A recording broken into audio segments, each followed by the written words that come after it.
नोएडा में तेज हो रही है कोरोना की रफ्तार। लगातार कोरोना के मामले जो हैं वो बढ़ रहे हैं। नोएडा में भी तो 24 घंटे में 107 लोगों की रिपोर्ट पॉजिटिव आई है।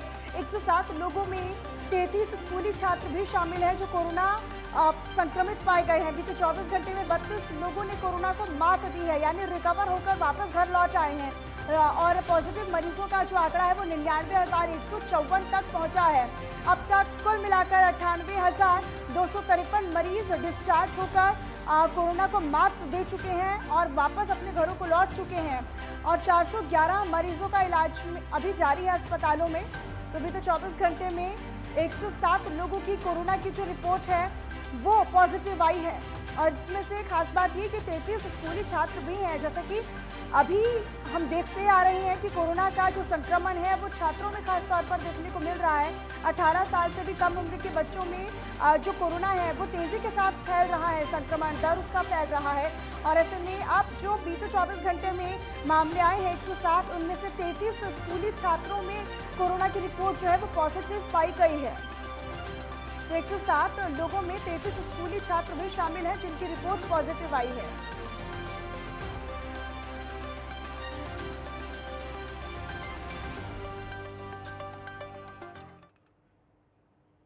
तो लगातार कोरोना के मामले जो हैं वो यूपी समेत पूरे देश में हालांकि बढ़ रहे हैं, लेकिन अगर हम यूपी की बात करते हैं तो नोएडा में भी कोरोना की रफ्तार जो है वो तेज हो रही है। राजकुमार हमारे साथ, हमारे सहयोगी सीधे हमारे साथ नोएडा से जुड़े हुए हैं।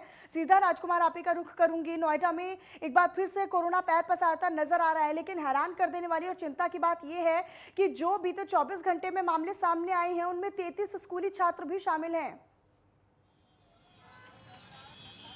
बिल्कुल मनीषा, निश्चित तौर पर, क्योंकि अगर इसको पूरे गंभीरता से देखा जाए तो एक सप्ताह पहले सबसे पहले रेयान पब्लिक स्कूल, उसके अलावा खेतान पब्लिक स्कूल के बच्चे कोरोना पॉजिटिव पाए गए थे। इसको बहुत गंभीरता से प्रशासन ने लिया और पिछले अगर 24 घंटे की बात करें तो तकरीबन 60 के करीब ऐसे लोग नए कोरोना पॉजिटिव हुए हैं कि जिनमें कुछ छात्र भी शामिल हैं। और इसको बड़ी गंभीरता से लिया है क्योंकि दिल्ली से बिल्कुल सटा हुआ एरिया पड़ता है गौतम बुद्ध नगर का। मैं नोएडा में मौजूद हूँ इस समय, और नोएडा में जिला प्रशासन ने बिल्कुल एक कल शाम को एक एडवाइजरी जारी की है कि लोग मास्क लगाएं और सामाजिक दूरी का पालन करें, क्योंकि कोरोना की चौथी लहर किस तरीके से अपने पैर पसारेगी, हालांकि ये देखना अभी बड़े दिलचस्प होगा आने वाले समय में किस तरीके से। लेकिन क्योंकि गर्मी का समय है और इस समय बहुत संवेदनशील हालातों से जूझती हुई चीज़ें हो रही है, क्योंकि कोरोना में जिस तरीके के 2 साल का जो दौर गया, उस 2 साल के दौर को यदि देखा जाए तो लोगों ने इतना उसको दंश इसका झेला है, उसको लेकर गंभीरता से, क्योंकि कभी कहीं भी प्रशासन हो चाहे सरकार हो,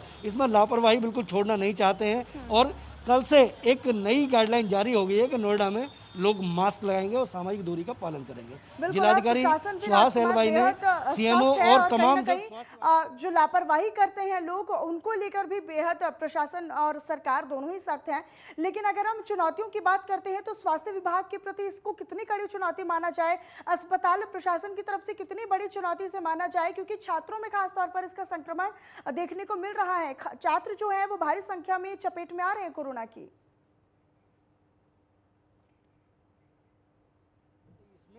कोरोना का यदि गौर से देखा जाए तो कोरोना में हमें अपनी सुरक्षा खुद करनी होगी।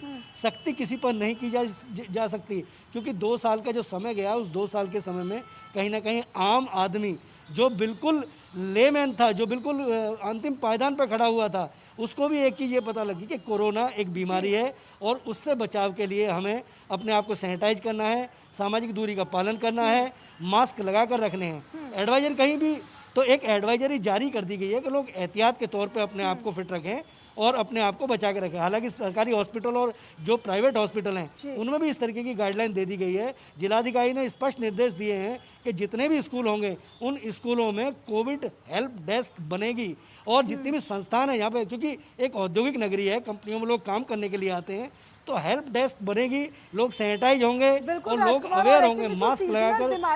अगर हम मलेरिया की बात करें, इंसेफेलाइटिस की बात कर लें या फिर डेंगू जैसी गंभीर बीमारी की बात कर लें, तो साथ साथ ये सीजनल बीमारियां भी हैं। और कहीं ना कहीं कोरोना जिस तरीके से एक बार फिर से फैल रहा है, बच्चों के बीच में उसका जो प्रभाव है वो ज्यादा तौर पर देखा जा रहा है। ऐसे में बहुत बड़ी चुनौती है, ना केवल बच्चों के लिए, छात्रों के लिए, बल्कि उनके पेरेंट्स और अभिभावकों के लिए भी।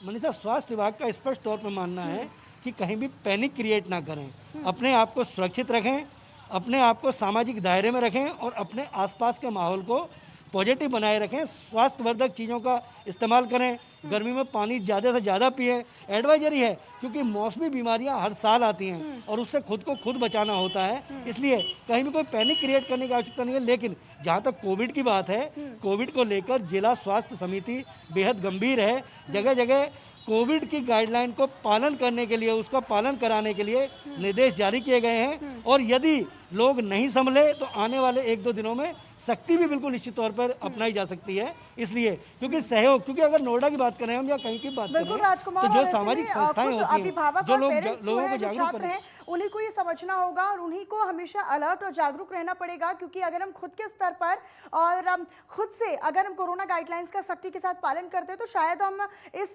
परिस्थिति को भी पार कर सकते हैं, इस परिस्थिति से भी गुजर सकते हैं। राजकुमार, अपनी नजर लगातार बनाकर रखिएगा, आगे भी आपसे जानकारी लेते रहेंगे। बहुत बहुत शुक्रिया आपका इस तमाम जानकारी और अपडेट